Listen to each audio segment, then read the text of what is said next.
ahead of time, and then on that day, 10 people, the youngest was 9, the oldest was 19, were shot dead on that day. And I spent 2 years trying to find out who they were. None of them really made the news in any big way. I talked to their parents, their teachers, preachers, basketball coaches.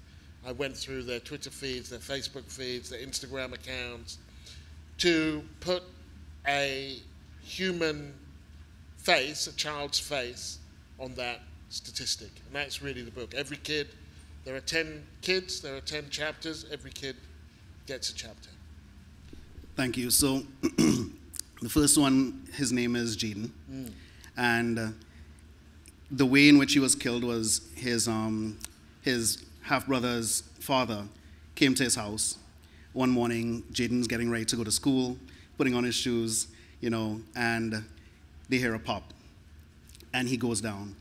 The kind of distance and, I guess, intimacy, the balance between those two that it takes to do this kind of work was for me a kind of challenge, because I'm reading that and I'm thinking about Jaden, my nephew, but I'm also remembering when I was held up at gunpoint in New York by the police, right? This was shortly after coming out of boot camp, yeah? So I'm there, I still have on my dog tags that they gave us, and there was gunshot somewhere else in Brooklyn, and police roll up on me, and they're like, put your hands up, cussing and whatever, and there are these Glocks pointed right at us, right? So that memory of it is also something that attends the experience of reading.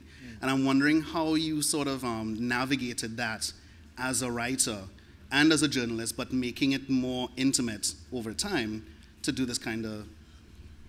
I mean, it's a good question, and I'm not sure that I did entirely.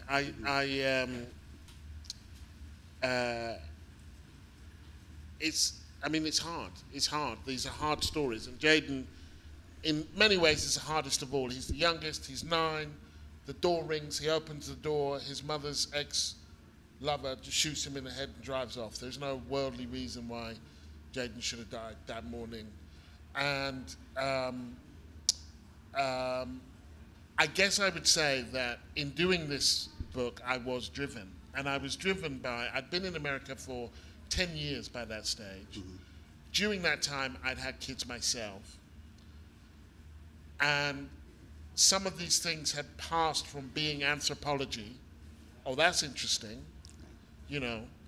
me, foreigner, looking at, to like, that could be Absolutely. my kid. Yeah. There's all sorts of ways in which Britain can be dangerous and awful, and I'm certainly not here to talk about how wonderful Britain is in any way whatsoever. You just don't generally expect your kid to be shot dead when they answer the door. Exactly. And this is one of the ways in which, and Americans don't really understand this, or many Americans don't, America is not a Western country. This is not how Western countries operate. Yeah. And so, in that transition from anthropology to something more personal, I felt invested, very invested in telling these kids stories. So when I found them, when I found someone, when I found a family member or someone to speak to, I would literally do a little dance. Yeah. And I would think, these are stories. If I picked another day, I would have another book. Nobody's going to tell most of these stories. Right. Barely told, or they get 90 words. And I was on a mission, and the mission was, I'm going to tell these stories. Right.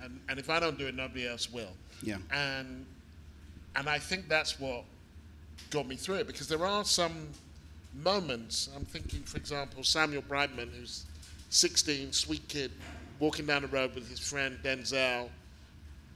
Someone shoots him. Nobody knows why. Nobody knows why. Samuel didn't even know anyone in the area.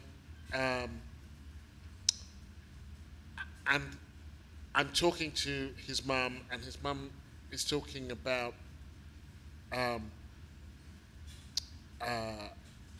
when the ambulance came and so on. And I say to her, so how do you know that he died? When did you find out that he died? Yeah. And I'm pushing her, obviously I'm pushing her beyond what I would if I was talking to a friend. Right. And she says, because I was driving behind the ambulance and it turned the light off. And that's how you know, yeah. And your heart sinks. And then you think, okay, what's the next question? You know, what? And then you're back in there excavating, and all I could hope was that what I was doing it for, and you know, it's only for the reader to tell, wasn't some prurient, grotesque, right? For some weird way kind of fascination with yeah. And in that you just have to trust yourself. But it's difficult. Yeah, I mean, I think also that the difficulty of it is also sort of underscored by the fact that you not only begin to identify and begin to get afraid for your own self and for your child or your children and the rest of your family, but then the idea that trying to navigate, and like you say, you were getting ready to leave shortly after, right? Shortly after this book was done, you got ready to leave, and it wasn't for anything particularly sensational. It was a mundane reason. It was the fact that, you know what, circumstances meant that I had to get up and go, right? But had it been for that reason, you would not have, yeah? Yeah, well, and the story that you just told of being in Brooklyn and the police rolling up on you, that sense of fragility, of contingency, that every country has its racisms and its bigotries and its prejudices. For sure. And Americans are quite lethal, and they are ever present. And one of the two things that really shocked me, having been there for as long as I was, and having an African-American wife, so not feeling particularly divorced from what's going on. The first was that every single black parent assumed that their kid could get shot.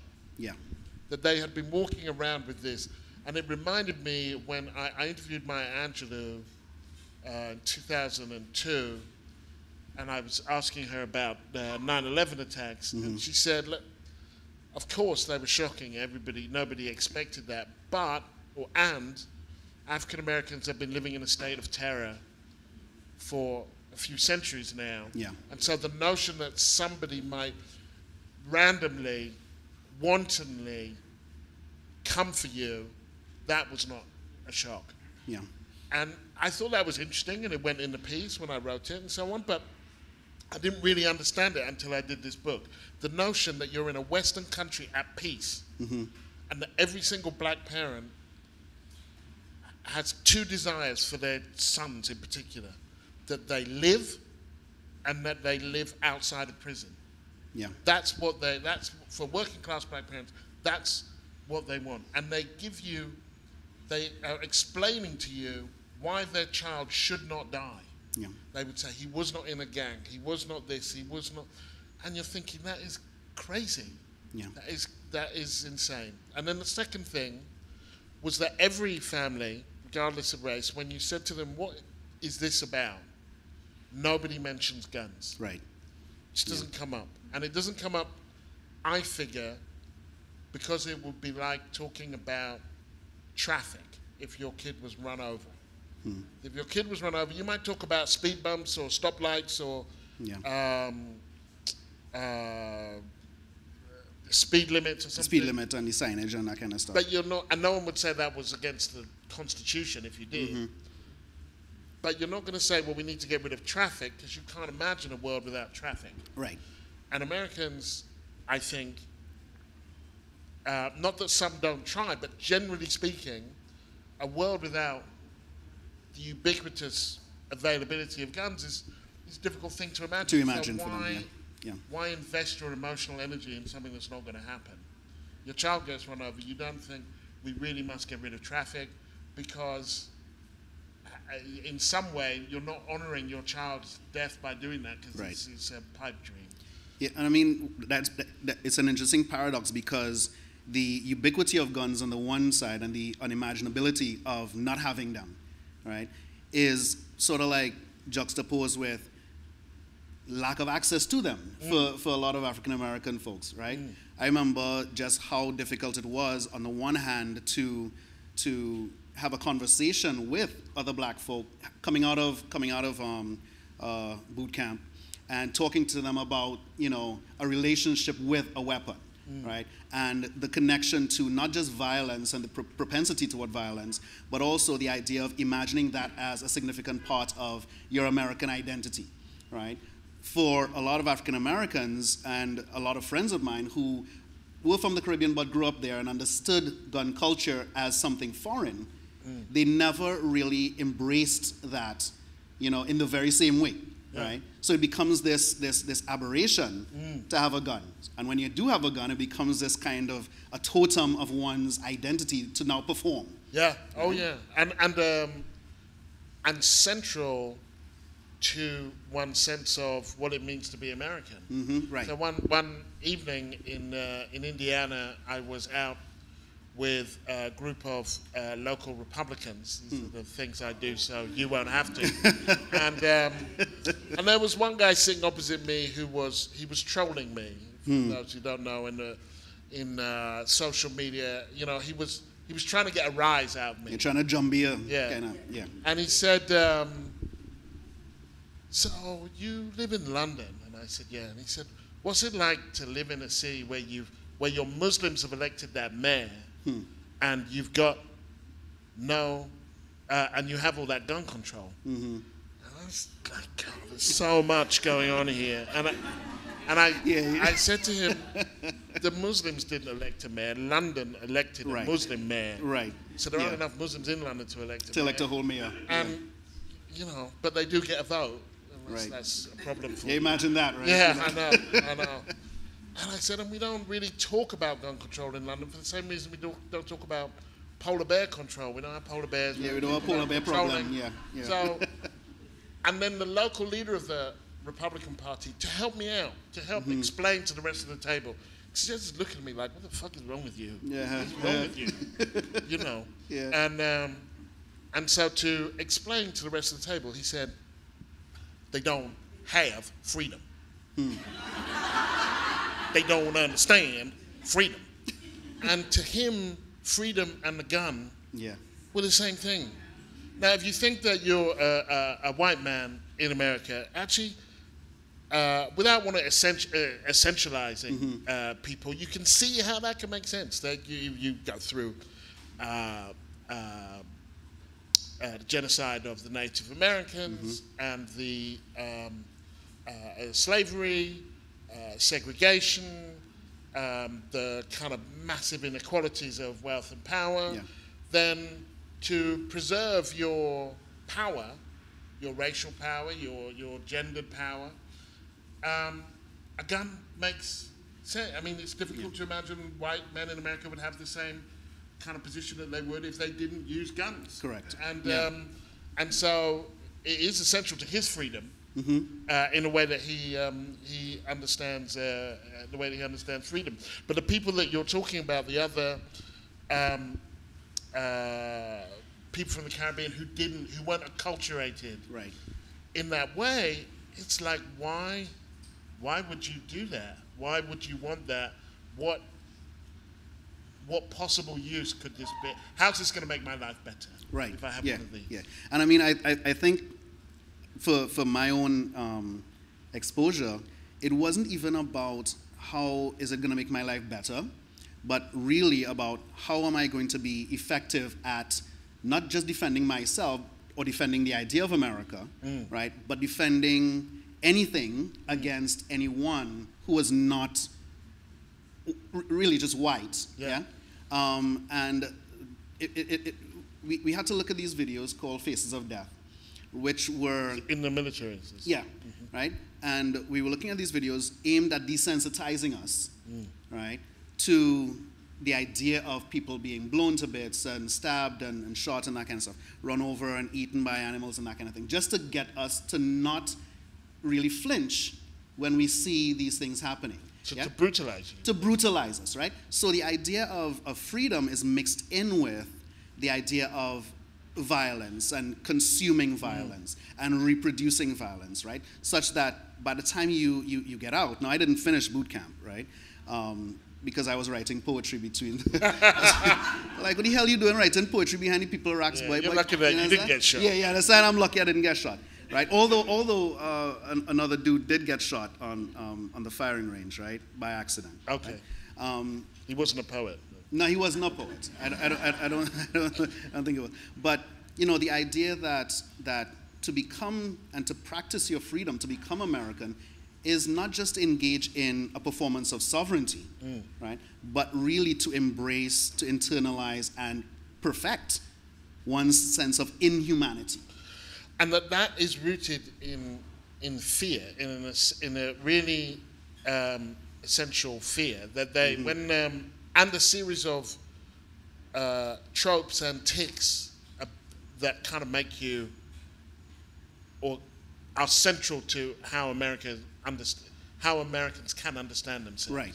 Yeah. So if you go to, I've been to a few NRA conventions now, National Rifle Association, the Maine. Once again, I do these things so you won't have to. So, let's give a little round of applause for that, please. Yeah, that's a. And to a person, and when I'm doing these things, there's a lot of guns and there aren't many black people. So I already feeling a little bit vulnerable. So my register goes up a couple of classes. Yeah, sure. Sound a bit like Hugh Grant. And I play a version of an Englishman, and I say, I really don't understand. Yeah, please explain it to me. And they have an explanation, and the explanation is nearly always the same, and it starts with, are you married? Yes. Do you have children? Yes. Imagine somebody broke into your house. They were going to rape your wife. They were going to kill your children. They were going to steal everything that you have ever worked for. What are you going to do? Yeah. You're going to swing a bat at them? Yeah. You're going to call the police and wait for them to pick up your dead bodies? Or are you going to stop and are you going to fight like a man? Right. And like a man. Like a man. Yeah. And so central to these questions are masculinity, small government. Yeah. You can't wait for the government to protect you. You protect yourself. yourself. Homestead. Yeah. Do Frontier for self. justice. Rugged individualism. Yeah. And it's all built on a nonsense. Of course, that when I did this book, there were 7 kids shot dead every day, and there were about 80 people shot dead every day. Of that 80, more than half shoot themselves. Correct. Yeah. After that, you're most likely to be shot dead by someone you know. So what they should have said is, are you married? Yes. Well, watch out for your wife, because she'll be dead. And laughing aside, more commonly, watch out for the husband. Absolutely. Domestic abuse, domestic violence, absolutely. Yeah. And so you have this violence, which is constructed as stranger violence and as invader violence and so on, when it's not that at all. But those myths, the rugged individualism, the masculinity, the homestead, the small government, they are far more enduring than facts. Sure. And so when you argue then with facts, you don't make a dent. Yeah. You don't make a dent. Yes, it's more feelings over facts, right? And I mean, that idea of ignoring the facts is also underpinned by the idea of not just the stranger, but the monster, right? Not just the monster under your bed, but the one walking in the street, the one kind of like teaching your children, yeah? So the idea that getting more access, say for so-called black and brown folk, right? African Americans, people like myself and you, being able to have access to teaching and engaging, right? Something else that we would think is not as violent as engaging in war is viewed as an additional threat, right? The threat of exposure to not just blackness, but to monstrosity, right? So our presence ends up being almost a justification for that fear. It is almost when most of the layers are peeled away, it's pretty much a central justification that the invader and the stranger, when imagined, it's not just someone you don't know. It's someone that doesn't look like you. Correct. And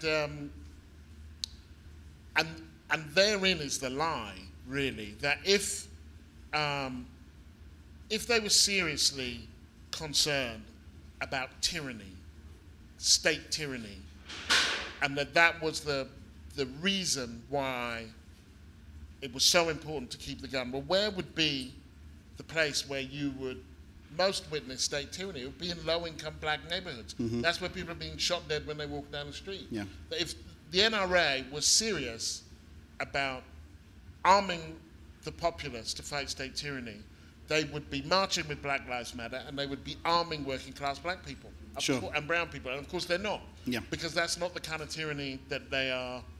That's not what they're worried about. Yeah, they're not interested in that kind of tyranny. They're interested in the idea of the one with the myth, right?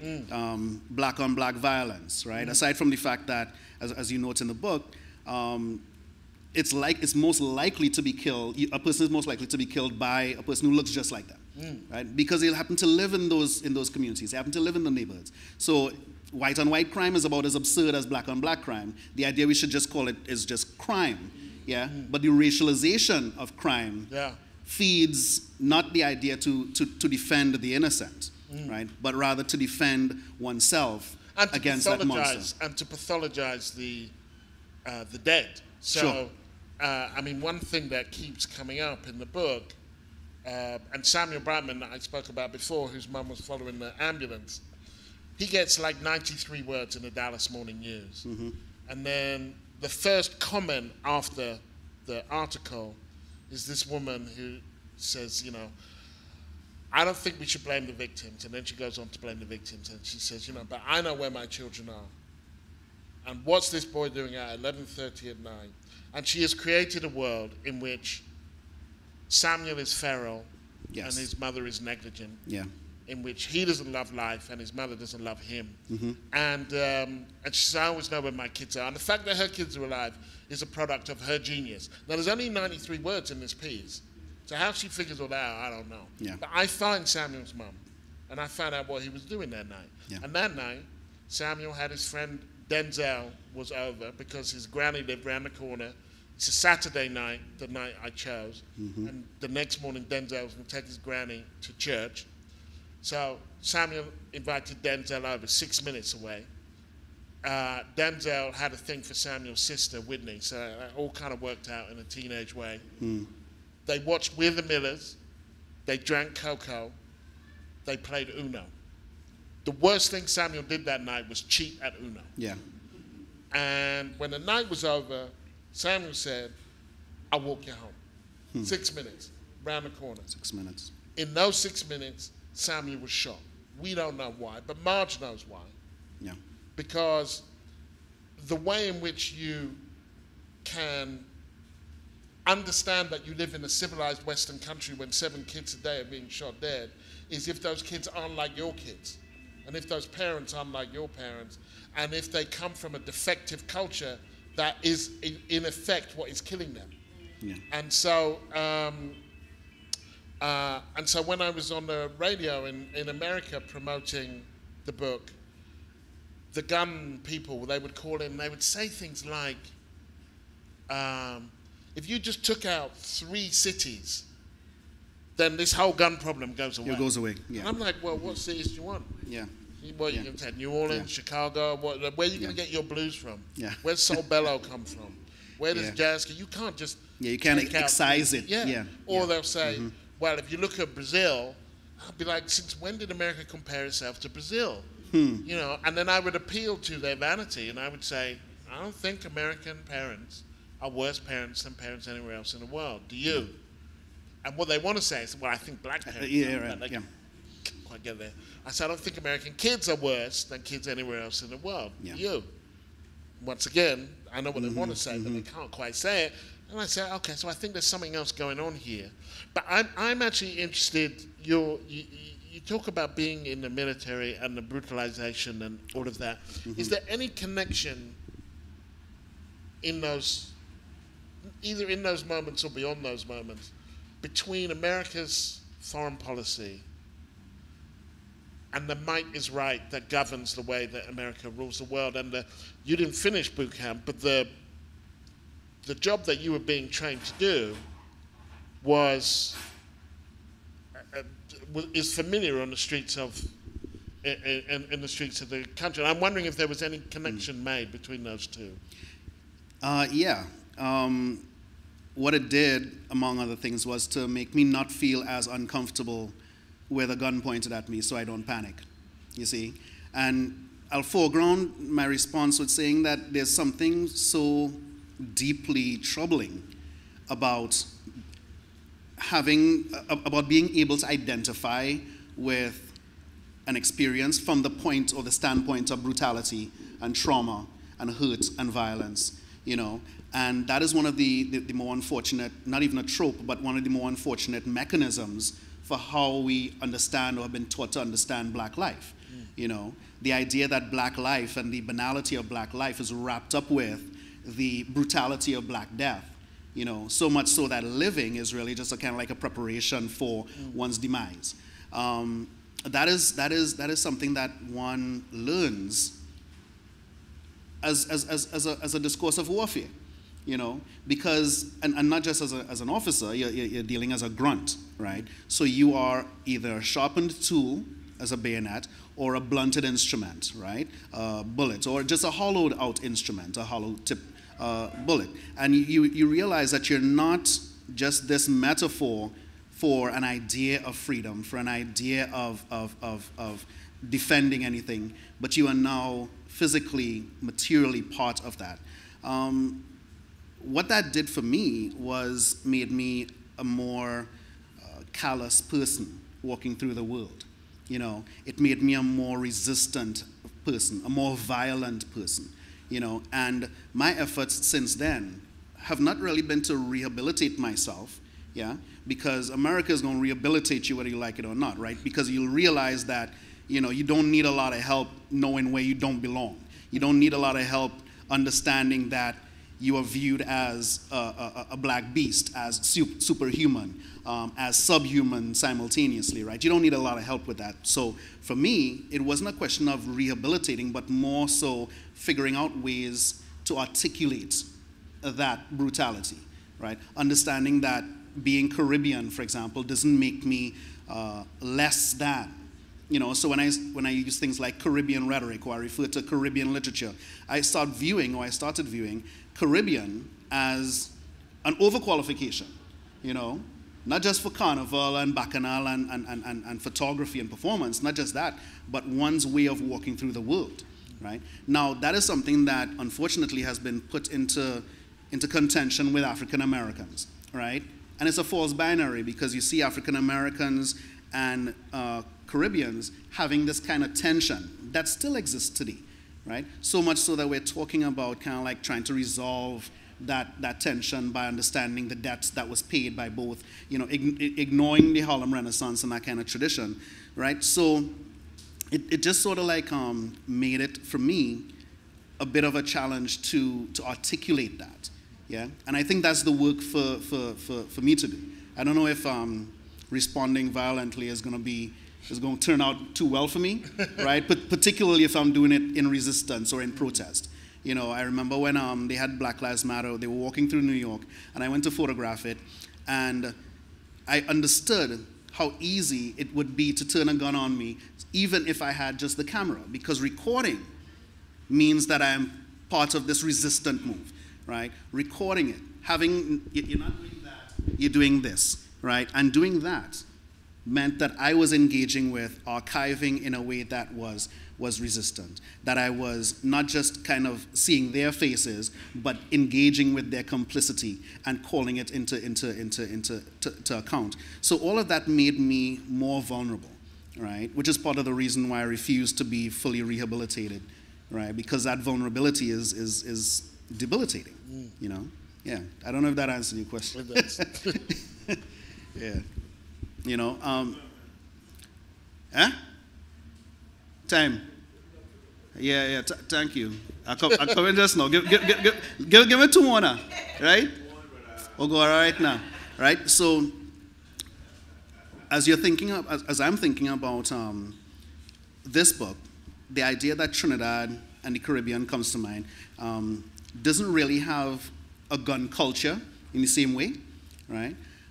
We have a gun culture that emerges out of the illegal gun running, yeah, the drug smuggling, right, and the violence that comes with that. The idea of even stealing arms from, whether it's from the police station or wherever, right?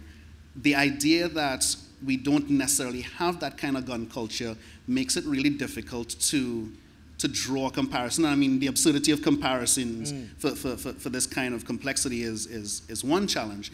But the other day, a young man was shot, a suspected robber. He was suspected of holding up a grocery store, right?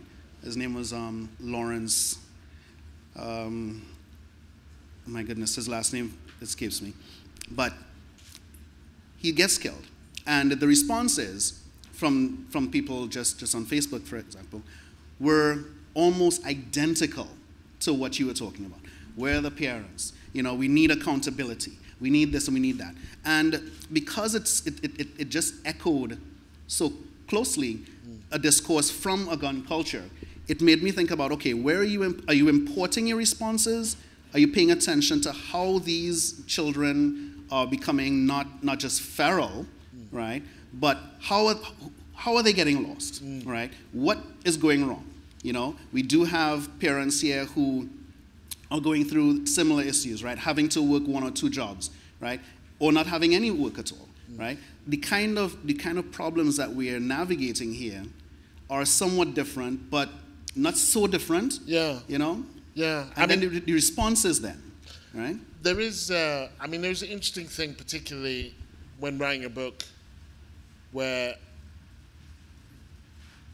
you're dealing with children and teens, which is that we can talk about personal responsibility, and of course we should talk about personal responsibility, and I have kids, and it's not like if my kid breaks something, I say, well, don't matter. Yeah, that's all right. Society. Yeah, don't worry about it. Society did it. So. Blame others, yeah. So it's not like I don't understand personal responsibility, but as societies, we understand that we have a collective responsibility for children. That's why we have youth courts. That's why we have social services. That's why we have kind of support services in schools. And even, because some people would say, well, these kids were 19, they weren't really kids. And it's like, 19 is a 19 kid. is a kid. 19 is a kid. Yeah. And that, and so you have to ask yourself, the hardest kid in this book is Tishon Anderson in Chicago, who his godmother tells me Tishon had bodies under his belt. If I'd picked another day, I could have been writing about someone that Tishon had killed. One of his Facebook postings has a fan of $20 notes, some weed, and a pistol, and it just says, a day's work. Tishon was a gangster, and a pretty effective one. His godmother says when he was, that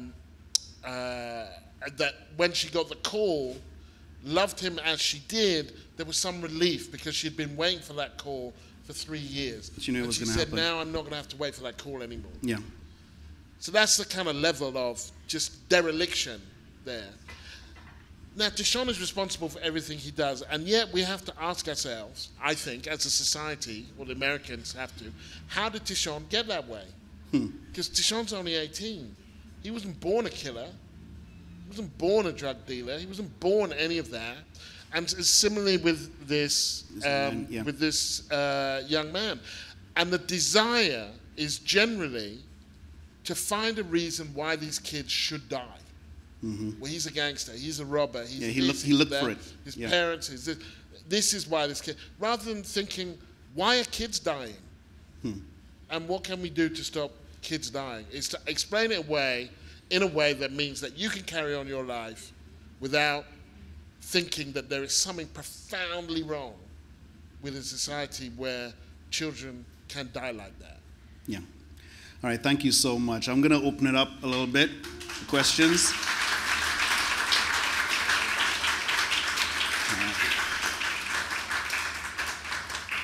And thank you for being so patient as an audience, even though we started a little bit late. All right, so any questions at all? Beautiful. Evelyn. You know, you said... You want the mic? No. All right. You said that comparison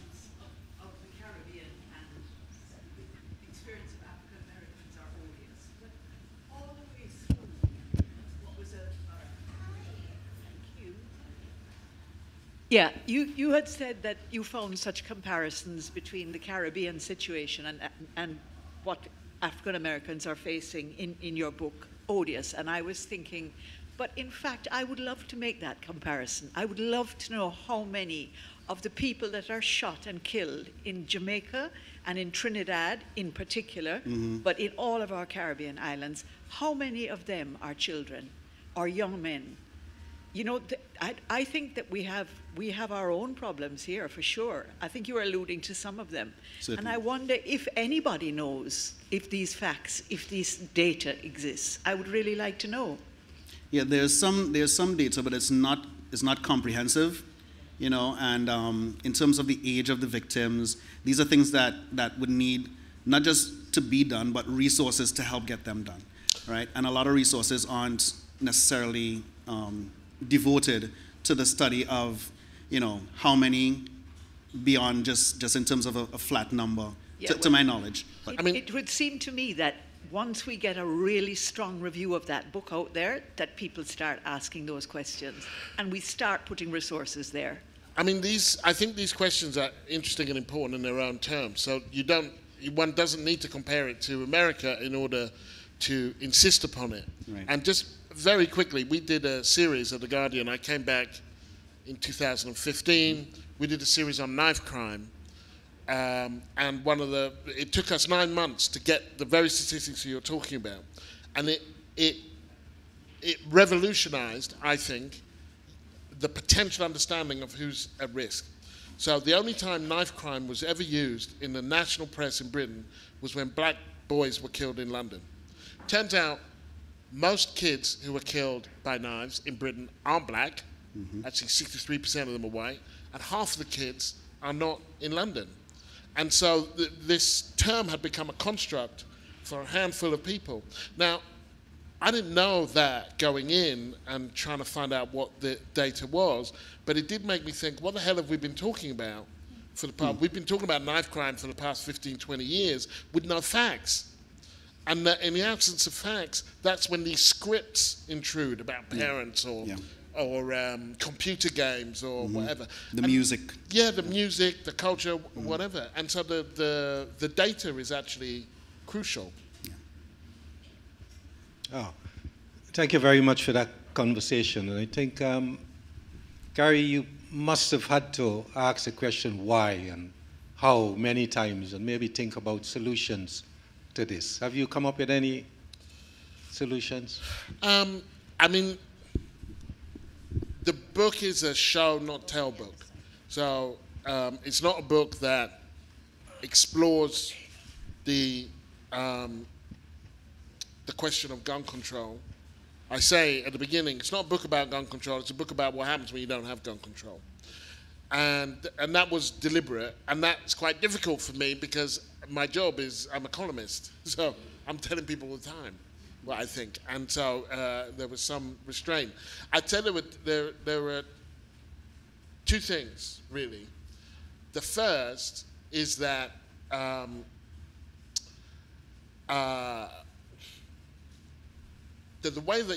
believe that the way that you would cut gun deaths most quickly would be to have socialized healthcare. That the biggest provider of mental health care in America are prisons. That's obviously unsustainable. So you have the free and easy availability of weapons and a population which has no access, well, very scant access to mental health care. And if you have a mental health problem, the chances of you holding down a job, which is how you get health care, is very limited. And so you have a lot of troubled people out there who can get guns. And Jaden's, the guy who killed Jaden, a lot of the people involved in this thing have mental health problems. And that would probably be the way that you would reduce that problem fastest in terms of the less number. But the other obvious thing is that you have to get rid of the guns. And so anything that tinkers around the, and I have as the kind of epigraph at the beginning of the book, I have a quote from Sven Lindqvist, Exterminate All the Brutes. He says, you already know enough, so do I. It's not knowledge we lack. What is missing is the courage to understand what we know and to draw conclusions.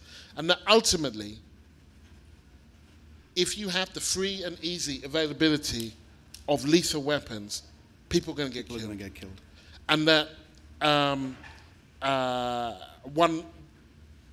one balks from presenting that as a solution because it's not obvious how we get from here to there. And in that, I would just say two very quick things. The first is if you look at something like gay marriage in America and how quickly the country flipped, that sometimes these things happen very, very quickly, and you can't see them coming, and it's not obvious why they're coming, but that you see every now and then after Parkland, you see a moment, and you see a small opportunity, and you see a shift.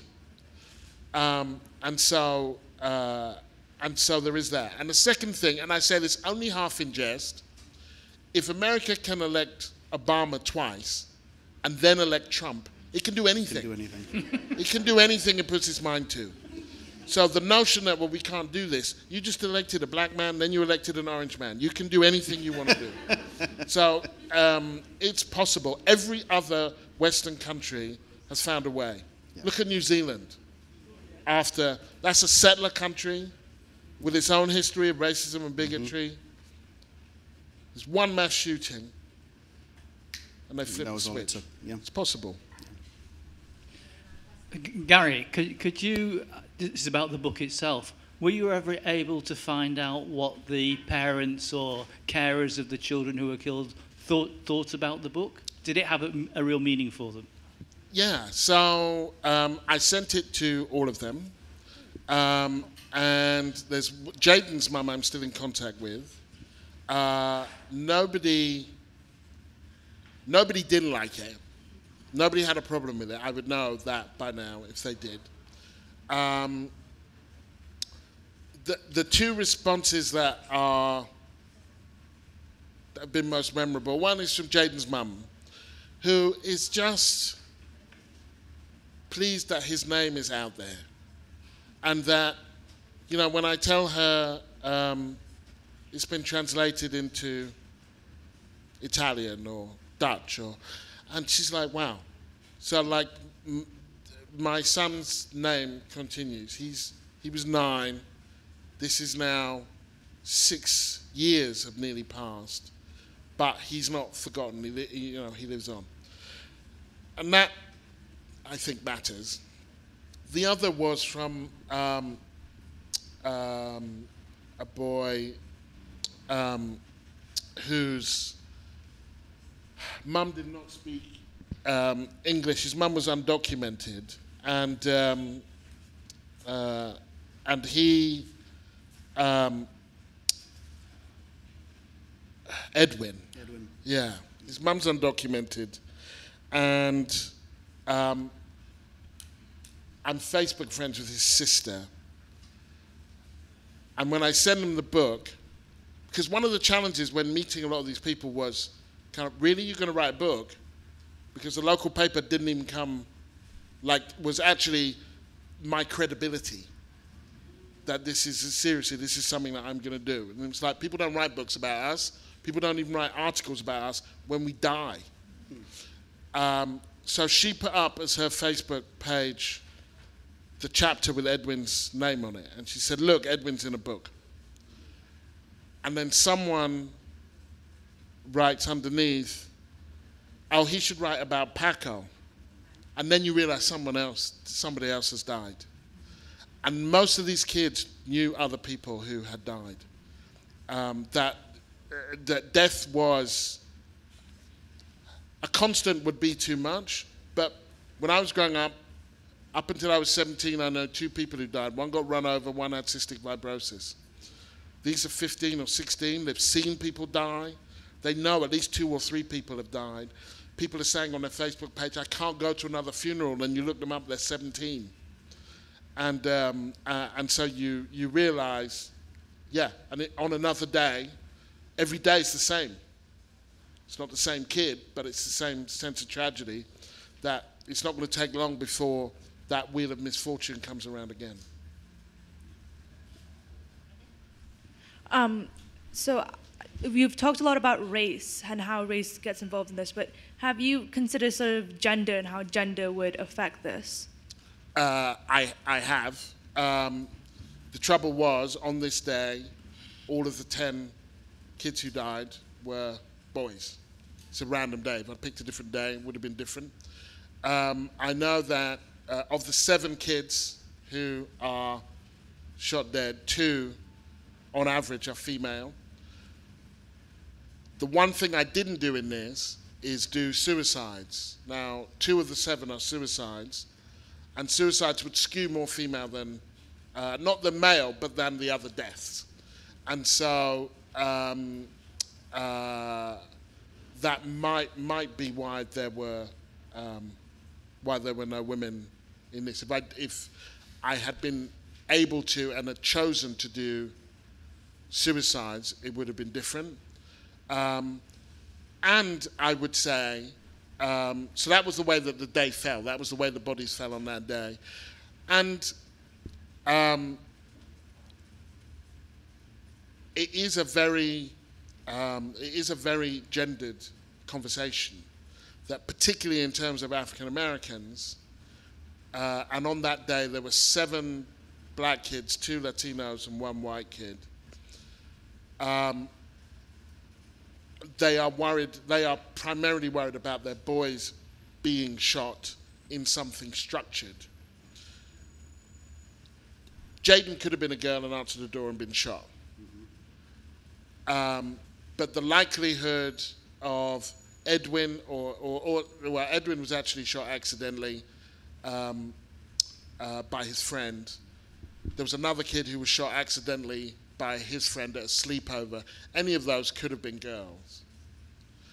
But the kind of stuff that Tishon was doing would have been very unlikely. And there's another group of kids. There's one mistaken identity. There's one that's driving around with a bunch of gang members, and that's a stray bullet. That could have been female. So some of them are really kind of,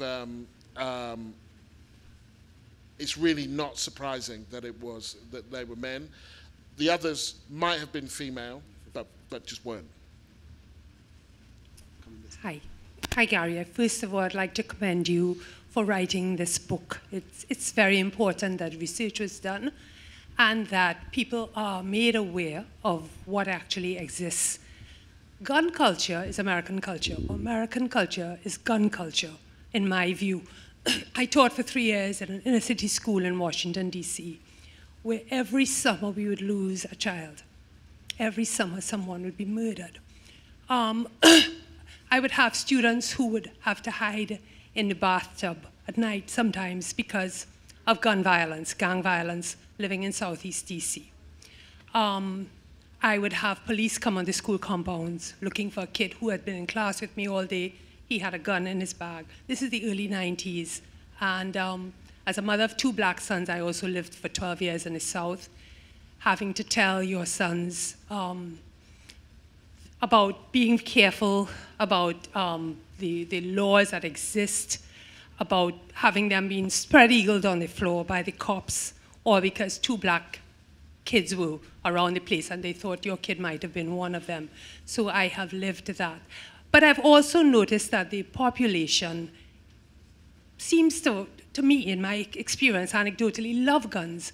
I would know wives, black wives, who would buy their husbands guns for Christmas. That was their Christmas present.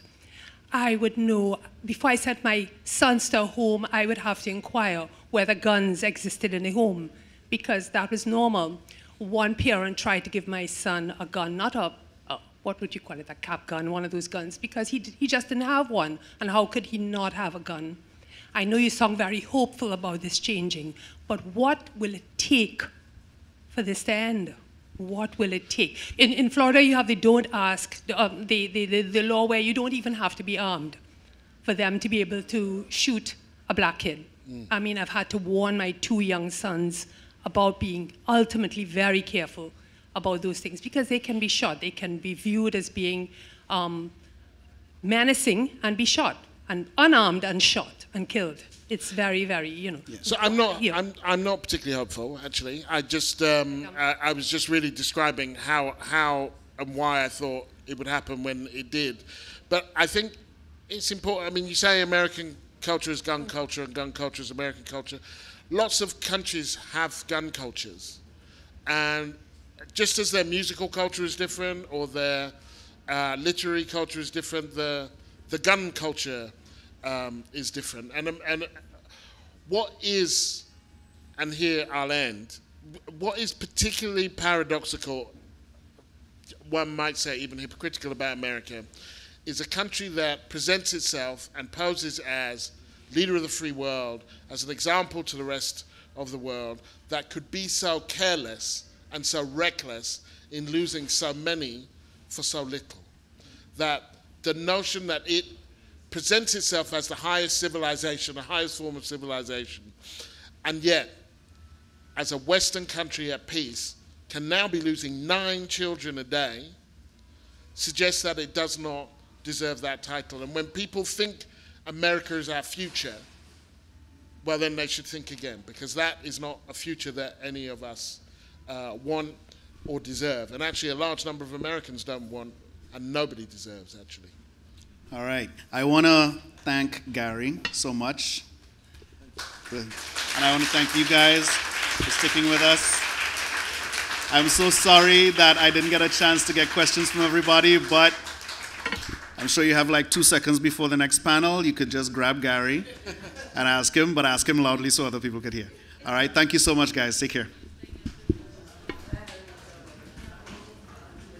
Big thanks again to Gary and to Kevin for this conversation. I just want to let you know, if you're interested in Gary's book, it's available from the booksellers in the library, and he is available to sign it for you. And the next session in the fire station is going to start in just a couple minutes as soon as we get everything set up.